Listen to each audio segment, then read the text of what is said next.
Tahsin বিনাকে drop করে সোজাসুজি তার বাড়িতে চলে এসেছে। বাইকটি বাড়ির সামনে পার্ক করেছে। চাবি হাতে নিয়ে সে ভেতরে ঢুকলো। ঢুকেই দেখলো তার বাবা এবং তার বড় কাকু বসে রয়েছে তাদের সোফায়। তার পাশে তিনি বসে বসে পান খাচ্ছেন এবং বারবার চোখ মুছছেন। তাহসিন ধীর পায়ে তাদের পাশ কেটে যেই সিঁড়িতে উঠতে যাবে তখনই তার বড় কাকু শেখ মোজাম্মেল হক তাকে উদ্দেশ্য করে বলল, মাহিকে আমি তোমাকে নিয়ে যেতে বলেছি এবং দিয়ে যেতে বলেছি। তুমি কেন অন্য একজনকে দিয়ে মাহিকে বাড়ি পাঠিয়েছ? তাহসিন ধীর পায়ে তাদের সামনে এসে দাঁড়ালো আর বলল, তাজমুল তো অন্য একজন না, আপনারা তাকে ভালো করেই চেনেন। আর আমার কিছু কাজ ছিল বিধায়ী আমি মাহিকে বাড়ি দিয়ে যেতে পারিনি। এতক্ষণে প্রায় সবাই লিভিং রুমে চলে এসেছে। এসে এসব কথা শুনেই শেখ রেহেনা বেগমের মাথায় আগুন উঠে গেছে। কেন তার ছেলেকে সবসময় ওই মেয়েকে পাহারা দিতে হবে? তার ছেলের কি অন্য কাজ নেই? শেখ রেহেনা বেগম তাহসিনকে উদ্দেশ্য করে বলল, যা রুমে যা, যে ফ্রেশ হ, তোর জন্য খাবার বাড়ছি। তাহসিন কোনো কথা না বলেই মায়ের কথা মেনে সে রুমে চলে গেল। মেজ ভাবির এমন কথা শুনে শেখ জান্নাতুল ফেরদৌস নেকা কান্না শুরু করে দিল আর ভাইদের উদ্দেশ্য বলে উঠল, তোমরা যদি আমাদের সহ্য করতে না পারো তাহলে বলে দাও, আমরা একটি বাসা নিয়ে চলে যাব। বোনের এই কথা শুনে শেখ মাহমুদুল হাসান তাহসিনের বাবা বলে উঠলেন, তোরা কেন যাবি? এই বাড়িতে যাদের যাদের সমস্যা তারা এই বাড়ি থেকে চলে যাবে। এই কথা শোনা মাত্রই শেখ সাবরিনা রহমান তাহসিনের বড় চাচির গা ছ্যাঁত করে উঠল।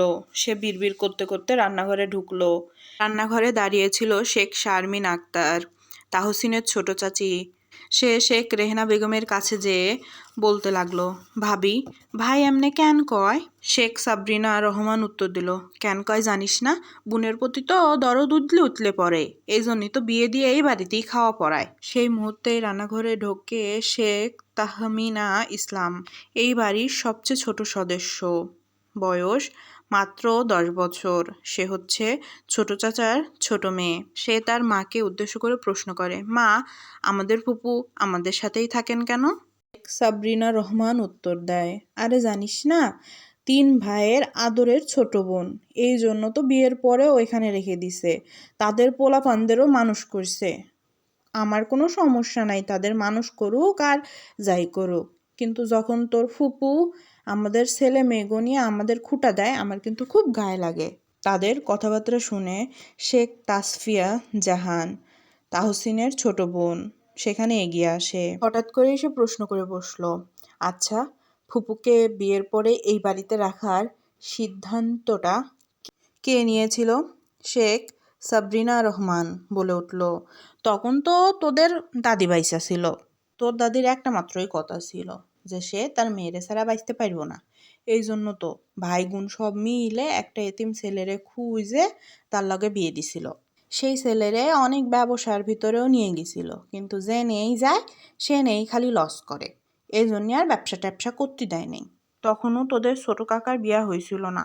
তোদের ফুপু কনকের এক মেয়েরে তার কি বান্ধবী হইতো জোর করে তোর ছোট চাচার সাথে বিয়ে দিতে চাইল, কিন্তু আমি আর তোর মা জোরাজুরি করে তোর ছোট চাচিরে পছন্দ করে নিয়ে আইসে তোর ছোট চাচির সাথে তোর ছোট চাচার বিয়ে দিলাম। না হইলে আমাগো কপালে কোন ছোট রাক্ষসী যা থাকতো আর আল্লাহ জানে। রেহনা বেগম তখন বলে উঠলেন, থাক ভাবি, আর বলেন না, দেওয়ালেরও কান আছে, কে কোথা থেকে শুনবে, আবার কোন ঝামেলা হবে, তখন আবার তাদের কান্নাকাটি আর শত শত ইতিহাস শুরু হয়ে যাবে। চলেন খাবার দাবার নিয়ে টেবিলের এখানে চলেন। অন্যদিকে তাহসিনের রুমে তাহসিন নিজের ফোন বের করে বেনার নাম্বারের দিকে তাকিয়ে আছে, কল দেবে কিনা ভাবছে। হঠাৎ তখনই তার কানে দরজা নক করার আওয়াজ আসলো। সে ঘুরে তাকালো দরজার দিকে, দেখলো তার ছোট বোন তাসফিয়া উকি দিচ্ছে। সে বোনকে বলল, ভিতরে আয়। তাসফিয়া গুটি গুটি পায়ে তাহসিনের রুমে ঢুকলো। তার পাশে এসে দাঁড়িয়ে বলল, ভাইয়া, ভাবির ছবি দেখাও, আমি দেখব। তাহসিন তখন তার ফোন থেকে বেনার ছবিটা বের করে তাসফিয়াকে দিল। তাসফিয়া দেখে বলল, ও মা, ভাবি তো খুব সুন্দর, তোমার সাথে খুব মানাবে। তাহসিন একটু মুচকে হাসলো। তারপর হঠাৎ যেন কি হলো তাসফিয়ার, সে মুখ গম্ভীর করে বলে উঠল, ভাইয়া, তোমার বাড়ি কবে শেষ হবে গো?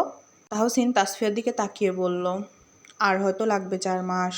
তাসফিয়া তখন হেসে বলল, তারপরে ফুপির ফ্যামিলি, বাবা, কাকু আর চাচুকে রেখে আমরা সবাই তোমার বাড়ি যেয়ে উঠবো, ঠিক আছে? তখন ভাবিকেও নিয়ে আসবা।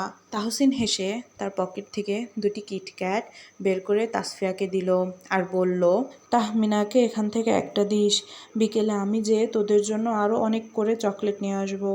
তাসফিয়া সেই চকলেট নিয়ে সেখান থেকে চলে গেল, কিন্তু তাহসিনের মুখে এখন হাসি নেই। বেনার সম্পর্কে প্রায় তার কাকা, বাবা, চাচু এবং ফুপির যে কয়জন ফ্যামিলি মেম্বার আছে তারা ছাড়া বাড়ির সবাই জানে, আর সবাই বিনাকে মেনে নিয়েছে। কিন্তু বিনাকে আপন করে নিতে তার যে একটি বড় বাধার সম্মুখীন হতে হবে। সে বাধা যে আর অন্য কেউ নয়, তার বাবা, কাকা, চাচু আর ফুপু। কারণ ছোটকালে তার ফুফাতো বোন শেখ মৌসুমী মাহির সাথে তার বিয়ে দিতে উঠে পড়ে লেগেছিল তার ফুপু। সে তো তার বড় চাচি এবং মা। অনেক কষ্টে বাড়ির প্রতিটি মানুষের বিপক্ষে যে তাদের বিয়ে আটকেছিল। কথা হয়েছিল যে তাহসিনের বয়স যখন 25 হবে তখন তার সাথে মাহির বিয়ে দেওয়া হবে। তার আগে বিয়ে সম্পর্কে এই বাড়িতে আর কোনো কথা হবে না। কিন্তু তাদের মাথায় ছিল অন্য বুদ্ধি। তারা চেয়েছিল মাহির বিয়ে অন্য কারোর সাথে আগে আগে দিয়ে তাহসিনের বিয়ে অন্য কারোর সাথে দিতে। তারা মাহি মেয়েটাকে খুব পছন্দ করে না, কারণ সে শ্যাওলা গাছের পেতনির মতো সব সময় তাহসিনের গলায় ঝোলে। তাহসিন কোথায় যাবে না যাবে সে যেন সব কিছু নজরে রাখে। সেটা রেহেনা বেগমের পছন্দ না। বাড়ির কেউ তাকে সেরকম পছন্দ করে না, শুধু বাবা, চাচা আর কাকুর ভয়ে ভয়ে এরকম চুপচাপ হয়ে থেকে সহ্য করে। তাছাড়া বড় চাচির ফুপুর উপর অনেক রাগ, কারণ তার বড় ছেলে শেখ রবিউল আলমের সাথে ফুপির বড় মেয়ে লাবণী আক্তারের বিয়ে দিয়েছিল সেই ছোটকালেই। এজন্য বড় হওয়ার পরে তাদের বিয়েটা বৈধভাবে আবারও করানো হয়। এই জন্য বড় চাচি সবসময় ফুপুর উপর রেগে থাকে। ফুপুর প্রতিদিনের কাজ প্রতিটি ভাইকে সেই বিয়ে সম্পর্কে বারবার বলা এবং ভাবিদের নিয়ে কাটি করা। ভাইয়ের ছেলে মেয়ে কী করে না করে তাতে খালি খুঁত ধরা, অথচ সেই ভুলই যদি নিজের সন্তানরা করে সেটাকে শাক দিয়ে ভালো করে ঢেকে রাখে। তাহসিন ছোটকাল থেকে এদের এসব জিনিস দেখতে দেখতে বিরক্ত, তাই তো সে একটি আলাদা জায়গায় জায়গা কিনে বাড়ি করা শুরু করেছিল 2 বছর আগে। সেটা সম্পূর্ণ হবে কিছু মাসের মধ্যেই। সে কোনো সময় বিনাকে নিয়ে এই বাড়িতে থাকবে না, নয়তো বিনার সবসময় কথা শুনতে শুনতেই অবস্থা খারাপ হয়ে যাবে। সে জানে বিনা কারোর কূটকথা শুনতে পারে না, তার খুবই রাগ হয়। তাহসিন তার আলমারি থেকে কাপড় বের করতে করতে শাওয়ারে যাচ্ছে। হঠাৎ করে তখনই বিনার কল আসলো। বিনার কল আসা দেখে সে অনেকটা চমকে গেল, কারণ সে ভাবতেই পারেনি যে বিনা তাকে কল দিবে। ফোনটি ধরার সাথে সাথে ফোনের ওই পাশ থেকে বিনা একটি প্রশ্ন তার মুখে একেবারে ছুঁড়ে মারল, আপনি কি বাসায় পৌঁছেছেন? তাহসিন বলল, জি পৌঁছেছি। সে কিছু বলতে যাবে তার আগেই বিনা ফোন কেটে দিল। বিনা যে কল দিয়েছে এই খুশি মনেই তাহসিন শাওয়ার নিতে ঢুকলো। কিছুক্ষণ পর শাওয়ার শেষে সে বের হলো, দেখলো মাহি তার বিছানায় বসে রয়েছে। মাহিকে দেখেও সে না দেখার ভান করে নিচে চলে আসলো। এসে সে ডাইনিং টেবিলে বসেছে। তার পাশে বসেছে তার ছোট ভাই শেখ আবু হানিফ। হানিফ বলে উঠল, ভাইয়া, ফুপু না তোমার রুমে একটু আগে মাহিকে পাঠিয়েছে, তুমি কি তাকে দেখোনি? তাহসিন এপাশ ওপাশ মাথা নেড়ে বলে উঠল, আমি পেতনিদের দেখতে পারি না, শুধু দেখতে পারি আমার পরীর মতো পরীদের। হানিফ একটু হেসে বলল, তাও ভালো, তুমি একটা পরী পাইছো, আর আমার জীবনে যে আল্লাহ কি রেখে রাখছে আল্লাহ জানে। ফুপুর জ্বালাতন আমি মরে গেলাম। ফুপু আবার বাবার কাছে আমার আর আফরোজার বিয়ের কথা বলতেছে। ভাইয়া তুমিই বলো, আমার কি বিয়ের বয়স হয়েছে? আর হইলেও তার ওই কুটনি মেয়েকে কি আমি বিয়ে করব? এ পাশোপাশ বেশি করলে আমি কোথাকার এক মেয়েরে নিয়ে ভাইগা বিয়ে করে উমগা। ততক্ষণে বাড়ির বড় 3 কর্তা এসে চেয়ারে বসেছে। তাহসিন আর হানিফকে সাইসুই করে কথা বলতে দেখে শেখ সামিউল ইসলাম বলে উঠলেন, ভালো, 2 ভাইয়ের মধ্যে সম্পর্ক ভালো থাকা ভালো, কিন্তু খাবার টেবিলে ডিসিপ্লিনভাবে থাকো, কারণ খাবার দাবারের সময় আমাদের ফ্যামিলির কেউ কোনো সময় কথা বলা পছন্দ করে না। রান্নাঘরে এই কথা শুনে তার গিন্নি শারমিন আক্তার ফিসফিস করে বলে উঠল, বাচ্চা গো, কত তোমার ভাল লাগবি কে? বাল তো লাগে তোমার, হয়তো সে বোন যখন হ্যান হ্যান করে কাঁদে সেগুন তোমাকে ভাল লাগে। আমার বাচ্চারা কিছু করলেই তোমাকে ডিসিপ্লিন চলে আহেগা। বাড়ির গিন্নিরা একে একে সব খাবারই ডাইনিং টেবিলে এনে রেখেছে। আর সবাই একে একে খাওয়া শুরুও করেছে। হঠাৎ তখনই মাহি মোজাম্মেল হককে উদ্দেশ্য করে বলে ওঠে, বড় মামা, আমি কালকে তাহসিনের অফিসে যেতে চাই। এই কথা শুনে বাড়ির গিন্নিদের গায়ে আগুন জ্বলছে। এই মেয়ে যেন কোনোভাবেই তাহসিনের পিছু ছাড়বে না। এত কিছু করার চেষ্টা করেছে, কিন্তু কোনো কিছুই কাজে লাগেনি। অনেক ছেলের সাথে পরিচয় করিয়ে দিয়েছে, কিন্তু মাহি তাহসিন বলতে পাগল। তখনই হঠাৎ শারমিন আক্তার ফোঁস করে বলে উঠল, মাহি, কথা কইস নে, এ বাড়িতে কথা কওয়া খাওয়ার সময় বারণ, তুই বরং পরে কথা কষিনি। শারমিনের এমন কথা শুনে তার বড় দুইটা মুখ লুকিয়ে হাসছে। হাসবেই না কেন, অনেক জ্বালায় এই মেয়েটা, কারোর কোনো কথা শোনে না, হুটহাট এটা নষ্ট করে, হুটহাট সেটা করে, আর তাদের স্বামী মাহিকে একটা জিনিসের জন্য বকে না, অথচ সেই কাজটাই যদি তাদের নিজের সন্তানরা করে, তাদেরকে 5 কথা বলতে তারা দ্বিধাবোধ করেন না। আমি তোকে নিয়ে যেতে পারবো না, কাল আমার সকালে দ্রুত বের হতে হবে, তুই যদি পারিস কালকে একা একা আমার অফিসে চলে আসিস, বলেই সে খাওয়াতে উঠে চলে গেল। রাত বাজে 10টা। তাহসিন তার বেডে বসে বসে বেনার ছবির দিকে তাকিয়ে আছে, কি যেন ভাবছে এক মনে। তখনই শুনতে পেল দরজায় নকের আওয়াজ। সে বিছানা থেকে উঠে যেয়ে দরজা খুলেই দেখলো মাহি সেখানে দাঁড়িয়ে খিলখিল করে হাসছে। সে এক মুহূর্তও দেরি না করে দরজাটি আবার তার মুখের সামনে বন্ধ করে দিল। বাহির থেকে মাহি বারবার দরজা ধাক্কাচ্ছে, কিন্তু সে কোনোভাবেই দরজা খুলবে না। সে কানে ইয়ারফোন গুঁজে একটা গান দিয়ে শুয়ে পড়ল। পরের দিন সকালে তাহসিন খুব ভোর ভোর হয়েই অফিসে চলে গেছে মাহির হাত থেকে বাঁচতে। এসে কিছু কাজ সেরে নিয়েছে। সে হঠাৎই তার কেবিন থেকে বের হলো আর বিনার ডেস্কের দিকে তাকালো। বিনা ডেস্কে নেই। চারপাশে চোখ বুলিয়ে দেখলো সে তাজমুলের কেবিন থেকে বের হচ্ছে। আজকে বিনা হিজাব পরে আসেনি, তাই তো তার চুলগুলো আজকে খোলা, গায়ে একটা নেভি ব্লু কালারের ড্রেস পরা। মিনাকে আজকে দেখতে ঠিক নীলপরি মনে হচ্ছে, যে পরি তার হৃদয় হরণ করেছিল প্রায় 10 বছর আগে। তাহসিন বিনাকে উদ্দেশ্য করে বলল, মিস বিনা, ব্লু ফাইলটা নিয়ে আমার কেবিনে আসুন। 5 মিনিট পরে বিনা ব্লু ফাইলটা নিয়ে তাহসিনের কেবিনে ঢুকলো আর বলে উঠল, মিস্টার রিয়াজ, আপনি আমাকে ফাইলটা নিয়ে আসতে বলেছিলেন। তাহসিন বলল, হ্যাঁ, এই প্রজেক্টটা আপনি আমার সাথে কমপ্লিট করবেন।